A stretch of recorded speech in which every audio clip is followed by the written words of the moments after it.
બરાબર.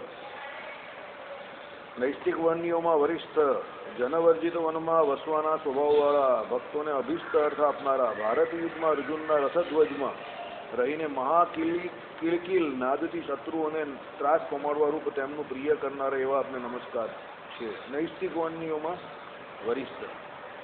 નૈષ્ટિક એટલે શું, પહેલા તો એ સમજો. નૈષ્ટિક વર્ણિ કોને કહેવાય? જેને આ જીવન બ્રહ્મચર્ય વ્રત રાખ્યું છે એ નૈષ્ટિક વર્ણિ કહેવાય. શ્રીજી મહારાજ નૈષ્ટિક વર્ણિ વેશધારી હતા.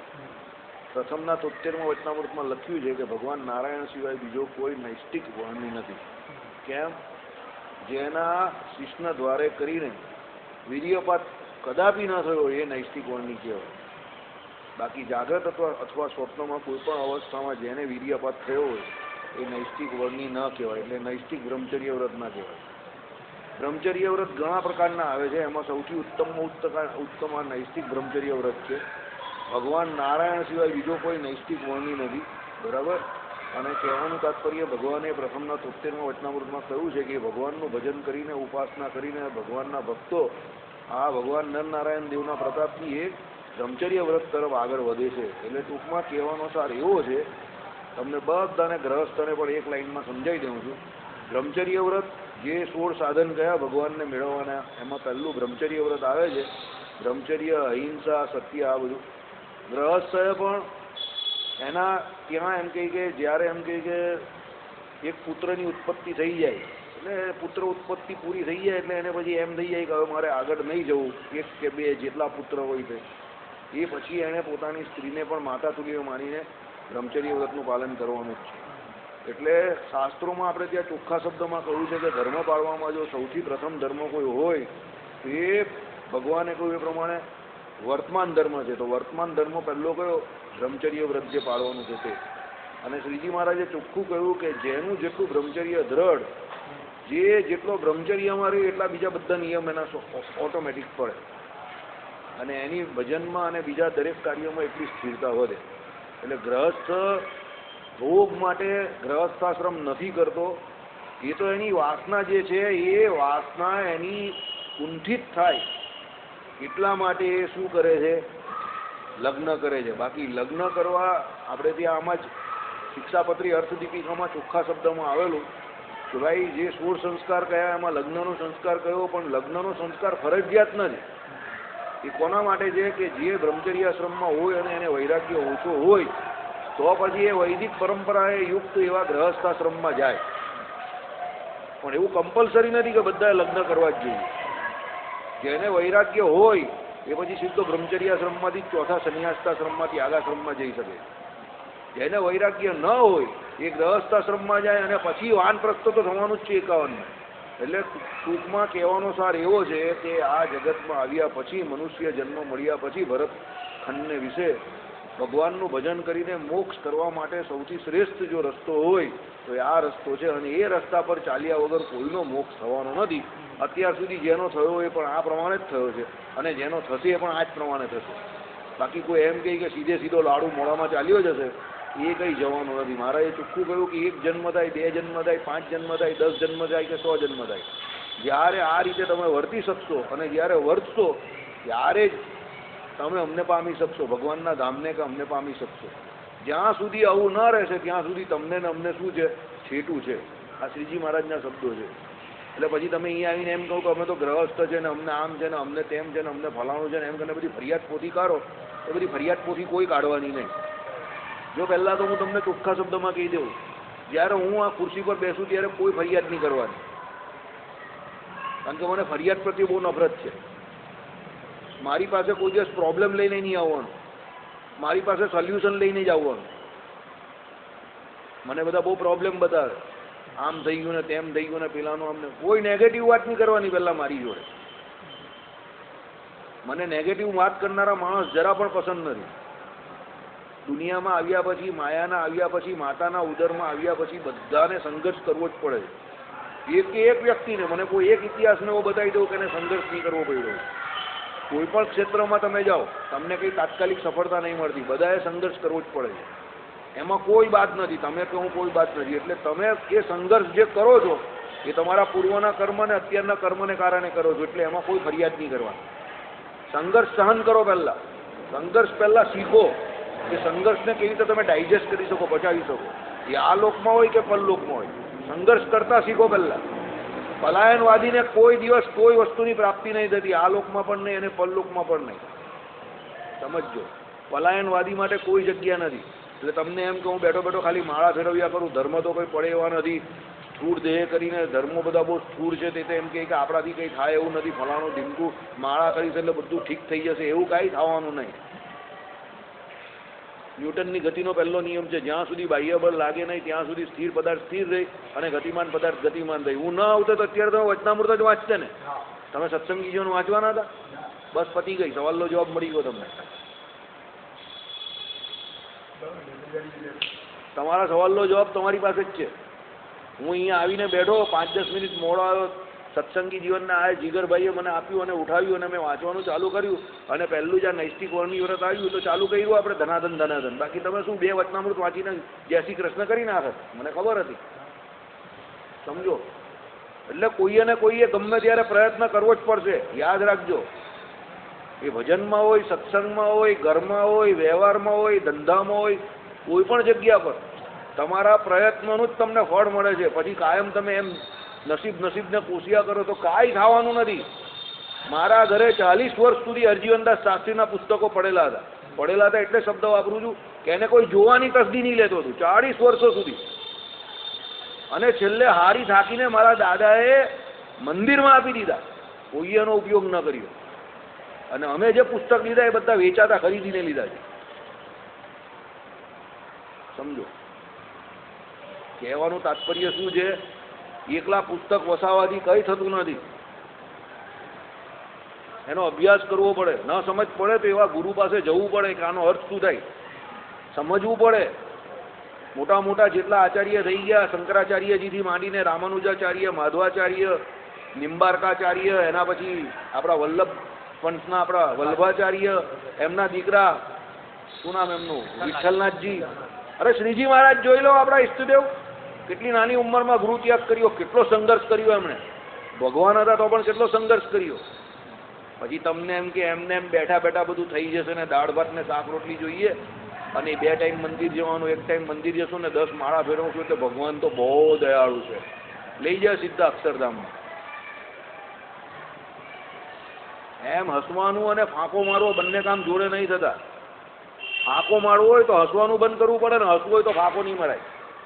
વાત યાદ રાખજો, કોઈ દિવસ કોશિશ કરી જજો, કોઈ વસ્તુનો ફાંકો મારજો ને પછી હસજો, બધું બહાર આવી જશે. ફાંકો મારો ત્યારે હસવાનું બંધ જ કરવું પડે. એવી વાત છે, જ્યાં સુધી નિયમમાં ન રહેવાય, ભગવાને કહી એ મર્યાદામાં ન રહેવાય ત્યાં સુધી મોક્ષની વાત ભૂલી જજો, યોગભ્રષ્ટ થશો.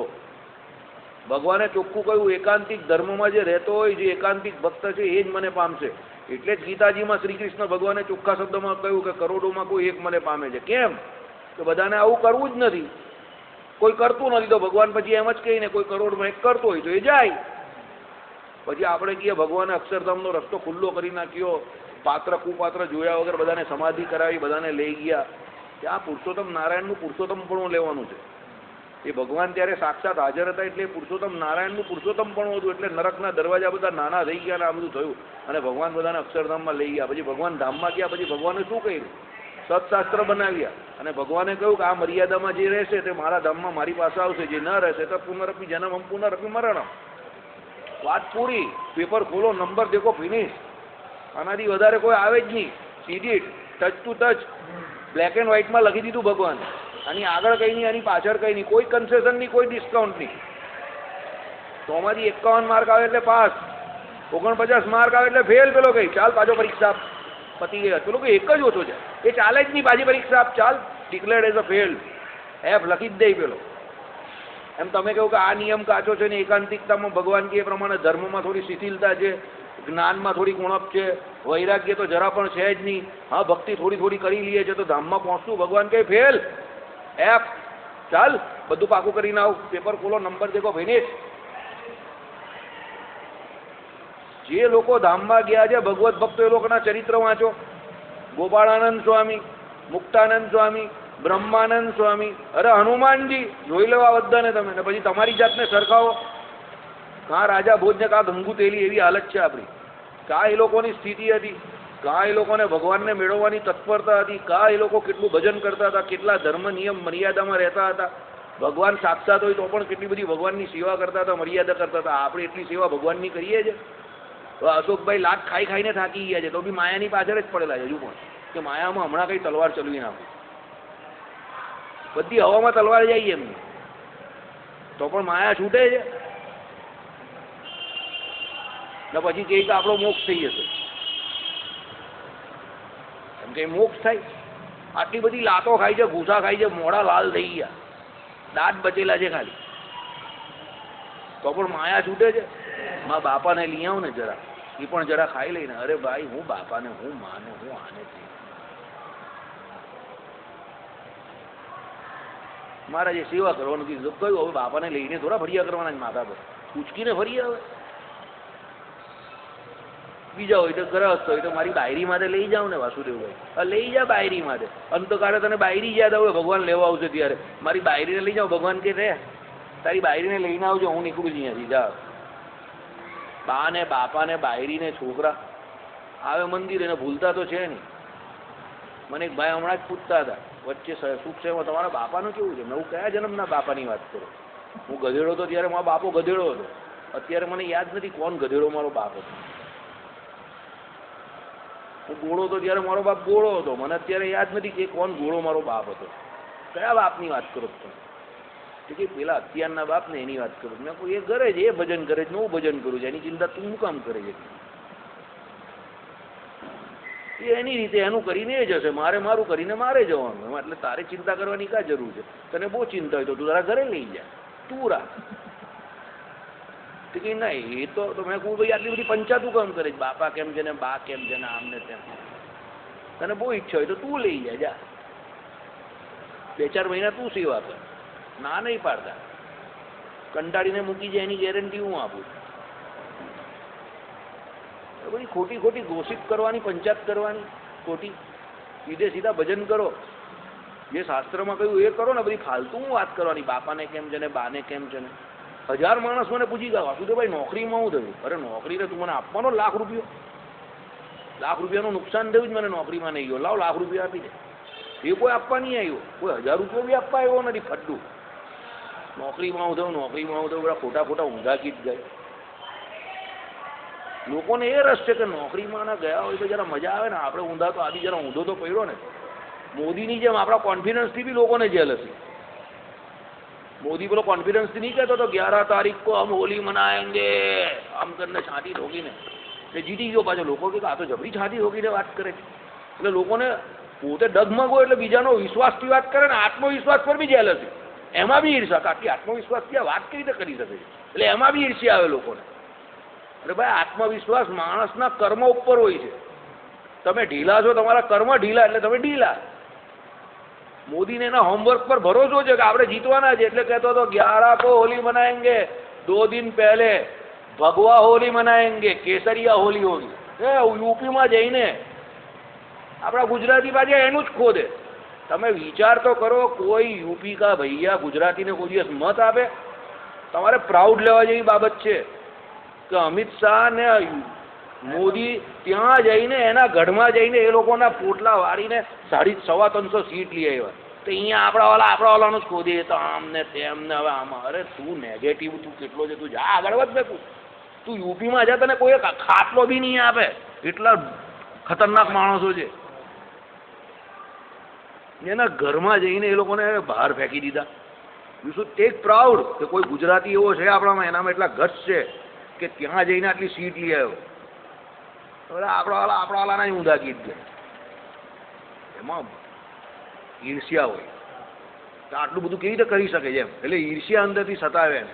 પોતે ઢીલા હોય ને એટલે પોતાની ઢીલા શું બીજાની સફળતા હોય ને એને ઊંધી પાડીને કાઢવા જાય. આ નેગેટિવિટી બતાવે, માણસનું મગજ કા ચાલે એ બતાવે. આ ઈર્ષ્યા કે આપણે આટલા ઢીલા કંઈ કરી નહીં શક્યા જિંદગીમાં, ના આટલું બધું કરી નહીં. આજે સવારે જ એક ભાઈ મને મળ્યા. એટલે મને એવું લાગતું નથી કે કોઈ અત્યારે અક્ષરધામમાં જતું હોય. 1 કલાક એની જોડે ઝાડી નાખ્યો બધો, એની બધી હોળી બધી હળગાઈ નાખી. ગયો તો પગે લાગીને ગયો મને. હું પગે નહીં લાગ ભાઈ, હું એવો માણસ નહીં તું મને પગે લાગે, પણ તારું સ્ટેટમેન્ટ ખોટું છે કે કોઈ ધામમાં નહીં જતું હોય. લોકો આપણે હંમેશા એવો વહેમ થઈ જાય કે જે કામ આપણાથી નહીં થાય ને એ કોઈથી ન થાય, અને કોઈથી થતું હોય તો આપણે એની ઈર્ષ્યા કરીએ ભાઈ. આપણો મનુષ્ય માત્રનો સ્વભાવ એવો છે, આપણાથી નહીં થાય એટલે આપણે એમ કે એ પણ એવો જ હશે, આપણે એવું થઈ જાય. અરે જાઓ, હું હમણાં જઈ આવ્યો, હમણાં દિવાળી પર જ. અરે લોકો ગુફાઓમાં જઈને ભજન કરે છે ભગવાનનું, ગુફાઓમાં. તમારે એમને શોધવા જવા પડે, બૂમ પાડવી પડે, તમને દેખાય નહીં માણસ. એવી જગ્યા પર અંદર ભજન કરે છે ચાતુર્માસમાં ને એમાં 4 મહિના સુધી બહાર ના આવે. અત્યારે કરે છે જે આપણા શાસ્ત્રોમાં લખેલું છે ને કે હિંસક પ્રાણીઓ એની હિંસક વૃત્તિ છોડી દે, એવા માણસની સમાધિ પર જઈને હું આવેલો છું હમણાં દિવાળી પર. ઘનશ્યામદાસજી વાઘ ને સિંહ એની બાજુમાં આવીને બેસતા હતા જળખોળમાં, રાજસ્થાનના જંગલમાં. અરે અત્યારે નકરું જંગલ લાગે છે તમને, અત્યારે રાત્રે ગાડી ચલાવતા ત્યાં બીક લાગે. તો એ માણસ ત્યાં આટલા 50 વર્ષ પહેલા ત્યાં તપ કેવી રીતે કરતા હશે? 100 વર્ષ 50 વર્ષ પહેલા, 50-100 વર્ષ તો કઈ બહુ જૂની વાત નથી ને. શ્રીજી મહારાજ ગયા પછીની જ વાત છે. એટલે ભજન કરવાવાળા ભજન કરે છે, એટલે બધું ખોટું દાપણ નહીં કરવાનું. આપણે બધા તિલક ચાલલા કર્યા ને 5 માળા ફેરવી એટલે આપણે એવું નહીં કે આપણે બધા બહુ શેરખાન થઈ ગયા. શ્રીજી મહારાજના આશ્રિત છે, સહજાનંદીસિંહ, કરવાનું કંઈ નહીં, મોટી મોટી વાત છોડવાની. સહજાનંદીસિંહ, હું સહજાનંદીસિંહ છું. પંચ વર્તમાનમાં ઠેકાણા હોય નહીં 100 માંથી 80 માણસના. તો પાછા કે સહજાનંદીસિંહ. સહજાનંદીસિંહ ક્યારે કહેવાય? ભગવાનની જે આજ્ઞા હોય એને શિર સાથે પાડતો હોય એને સહજાનંદીસિંહ કહેવાય. હનુમાનજીનું કેરેક્ટર એ વસ્તુ બતાવે છે. હનુમાનજી એમના કાર્યમાં અને એમના ધર્મમાં કેટલા ધર્મનિષ્ઠ હતા, કેટલા દ્રઢ હતા. એટલે હનુમાનજીનું નામ શાસ્ત્રમાં લખાયેલું છે, સમજો. પછી એમ કઈ સહજાનંદી સિંહ થોડા થઈ ગયા કહેવાથી. કહેવા માટે તો બધા બહુ કહે છે, ગુજરાત કા સિંહ, યહાં કા સિંહ, વહાં કા સિંહ, કાઠિયાવાડનો કેસરી, બધા નામ તો બહુ અપાય, પણ એમ કે કહેવાથી થોડો કોઈ થઈ જાય છે, બરાબર. એટલે હનુમાનજી નૈષ્ટિક વર્ણની વ્રત ધારી હતા, અને એમાં વરિષ્ઠ કયા છે પાછા? વરિષ્ઠ એટલે ઉત્તમ, બરાબર. અત્યારે પણ એવા ઘણા લોકો છે જે હનુમાનજીની ઉપાસના કરે છે, આપણા સંપ્રદાયમાં નહીં, બહારની વાત કરું છું. અને એ લોકોને હનુમાનજી દર્શન પણ આપે છે.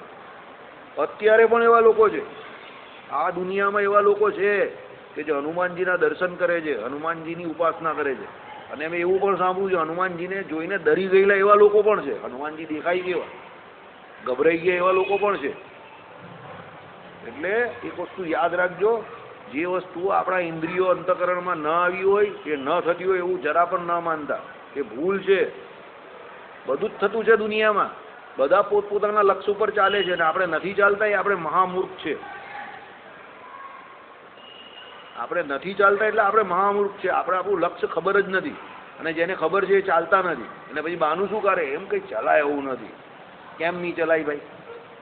હાથ પગ માથું મગજ બધું તો ભગવાને આપેલું છે, પછી કેમ ન ચલાય? ન કેમ ચલાય? બરાબર. એટલે બધી બાનાબાજી છે, પહેલાં કાઢી નાખો. અને પહેલાં આ ઈર્ષ્યા છે ને, ઈર્ષ્યા, પોતાની ઈર્ષ્યા કાઢો. ભગવાને ચોખ્ખા શબ્દમાં કહ્યું, ભગવાનના ભક્તોનો ને ભગવાનનો જે અવગુણ લે એ કોઈ દિવસ સત્સંગમાં આગળ નહીં આવતો. જે ગુણ લે એ જ આગળ આવે. ગુણ કેળવો. અરે ભગવાનનો ભક્ત શું, દુશ્મનનો પણ ગુણ હોય તો દુશ્મનનો પણ ગુણ લેવો. રાવણ જ્યારે ભગવાન રામચંદ્રજીએ 21 બાણ એમને એકી સાથે માર્યા અને રાવણને પૂરો કરી નાખ્યો. જેવો એનું દેહ પડવાનું હતું એટલે ભગવાને લક્ષ્મણજીને શું કહ્યું? રાવણ પાસે જાને રાજનીતિ શીખી લે. રાવણે રાજનીતિમાં શું કહ્યું ખબર જ તમને? કોઈને ના ખબર હશે. એમ કે તમને એમ છે કે આ યુદ્ધ હું હારી ગયો ને હું યુદ્ધ હારી ગયો છું, બરાબર.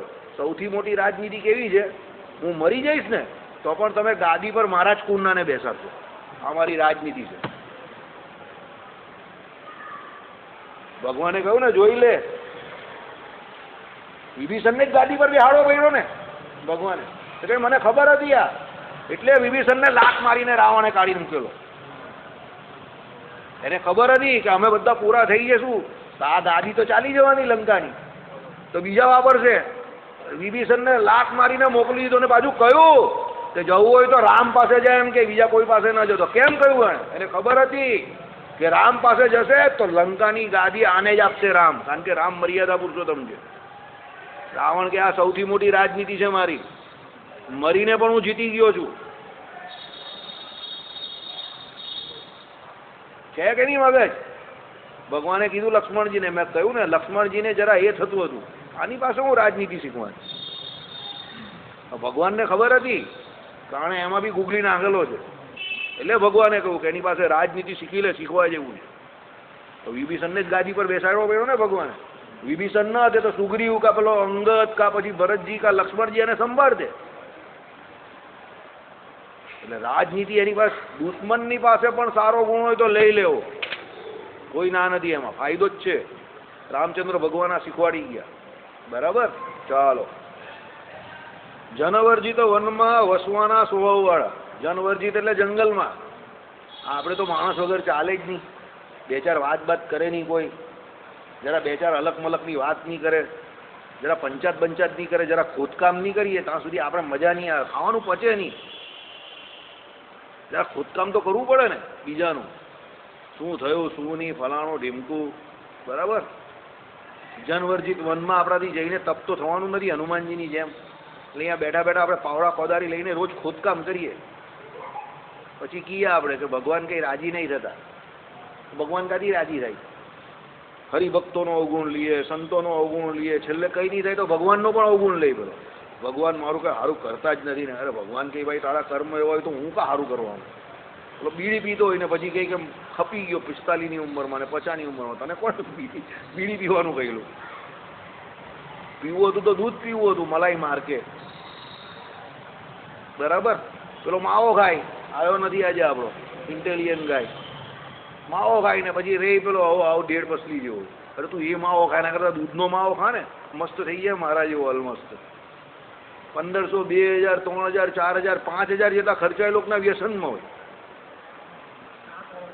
તો પછી એ તો 70 વાળો પણ હોય, એની કાં ના છે. લાખમાં તો એ તો 70 બી ખર્ચતો હોય, એનો કોઈ એન્ડ જ નથી. પછી એ હું જનવર્જિત જગ્યા પર જઈને તપ કરવાનું. જનવર્જિત જગ્યા પર કોણ જઈ શકે? જીતેન્દ્રિયો હોય. જે જીતેન્દ્રિયો હોય જ જનવર્જિત જગ્યા પર જઈ શકે ને ભગવાનનું ભજન કરે ને. જેને ઇન્દ્રિયોની વાસના છે, લોલુપતા છે, અંતકરણમાં વાસના છે, એ થોડો જવાનો જનવર્જિત જગ્યા પર. હનુમાનજી એ કરી શકતા હતા. પાછો પેલો અમુક તો એને લંગ કે આપણા સંપ્રદાય વાળા, એ લંગડો શું કરી લેવાનો? અરે તું એની કા વાત કરે છે? તારા ગુર્દા ખેંચી નાખશે. આમ કરે હનુમાનજી તો તારી કિડની બહાર આવી જાય. બે તું હનુમાનજીને હું ગાળ દેનારો? મારી સામે જ કહેતો હતો કે લંગડો. મેં કોઈ બોલતો નહીં, અને જે કંઈ બોલવું હોય છે. શ્રીજી મહારાજે જાતે દરેક જગ્યા પર હનુમાનજી ગણપતિની સ્થાપના કરેલી છે. તારા ત્યાં ભૂત પ્રેત આવશે. જે ગાળ દેતો હતો ને એની છોકરીને જ થયું ને પછી એ જ લઈ આવ્યો અહીંયા. જે હનુમાનજીને ગાળ દેતો હતો એની છોકરીને જ થયું ને પછી એ જ લઈ આવ્યો. પછી મેં કહ્યું ને કેમ છે આપણે આટલું જ કહેવાનું, વધારે નહીં કહેવાનું, કારણ કે એ ખરાબ પરિસ્થિતિમાં હતો. એટલે આપણે કોઈ દિવસ કોઈને ફળિયા પર પાટું નહીં મારતા. પણ તું હનુમાનજીને ગાળ દે, તારી કઈ હેસિયત છે? શ્રીજી મહારાજે જાતે વડતાલમાં 22 રૂપ ધારણ કરીને 16 રૂપ ધારણ કરીને એમાં હનુમાનજી ગણપતિની પણ આરતી કરેલી જાતે. તો પછી ગાંડા જેવી વાત કરો તમે હનુમાનજીને આ કેવું? એવું બોલાય કોઈ દિવસ? આપણી કઈ હેસિયત છે એટલી? ચાલો. ભક્તોને અભિષ્ટ અર્થ આપનારા. અહીંયા અભિષ્ટ અર્થ આપનારા એટલે અંદર ઇનહેરન્ટ ભગવાનની કૃપાથી એમ સમજી લેવાનું. રામચંદ્ર ભગવાનના એવા ભક્ત હતા કે જે હનુમાનજીની ઉપાસના કરે એના પણ બધા સંકટ હરીને હનુમાનજી એને જે જોઈતું હોય તે આપતા હતા. એટલે અભિષ્ટ અર્થ કહે. અભિષ્ટમાં બીજો એક અર્થ એવો થાય કે કોઈ મોક્ષાર્થી હોય તો ભગવાન રામચંદ્ર તરફ કે એના જે કોઈ ઈષ્ટદેવ હોય તે તરફ એને આગળ વધારે અને એ મોક્ષ તરફ જાય. એટલે જેને જે અભિષ્ટ હોય એ પ્રમાણે એને આપે. ધર્મ, અર્થ, કામ અને મોક્ષ 4 પુરુષાર્થમાંથી જેને જે અભિષ્ટ હોય તે એને આપે. આપણા માટે તો મોક્ષાર્થી છે એટલે સૌથી વધારે મુમુક્ષુને મોક્ષ વાલો છે. એટલે આપણે એ અર્થ કરવાનો. બાકીના બધા જે સંસારિક અર્થ થતા હોય એને જેને જે કરવો હોય તે કરે. બરાબર. ચાલો. ભારત યુદ્ધમાં અર્જુનના રથધ્વજમાં રહીને મહાકિલકિલનાથથી શત્રુઓને ત્રાસ પમાડવા રૂપ તેમનું પ્રિય કરનાર એવા આપને નમસ્કાર છે. મહાભારતના યુદ્ધમાં હનુમાનજીએ ચોખ્ખી ના પાડી કે ભાઈ હવે અમારો યુદ્ધ કરવાનો સમય નથી, કારણ કે હવે તો મારો ભજન કરવાનો સમય છે. પણ તમે ધર્મને માટે યુદ્ધ કરો છો તો હું શ્રી કૃષ્ણ ભગવાન અર્જુનજી જે રથમાં હતા, અમારી ઉપર ધજા હતી, એ ધજાની અંદર હનુમાનજી કાયમ માટે રહેતા હતા અને અંદરથી બધો અવાજ કરતા હતા. એટલે બધા શત્રુઓની સેના હોય એને ભય લાગે, કારણ કે હનુમાનજીનો અવાજ કેવો, ત્રાળ પાડે એટલે કેવી ત્રાળ પાડે, એટલે બધા ડરીને મરી જતા હતા. અમુક આમ તેમ ભાગી જતા હતા. આવું બધું થતું હતું. મહાભારતમાં લખાણ છે. એટલે શત્રુઓને ત્રાસ પમાડતા હતા. ધર્મના શત્રુઓનો નાશ કરનારા. જો કોઈ હરિભક્ત હોય, ભગવત ભક્ત હોય, એને ભગવાને એને શક્તિ આપી હોય, એનો દુરુપયોગ કદાપી ન કરવો. એનો સદુપયોગ શું કરવો?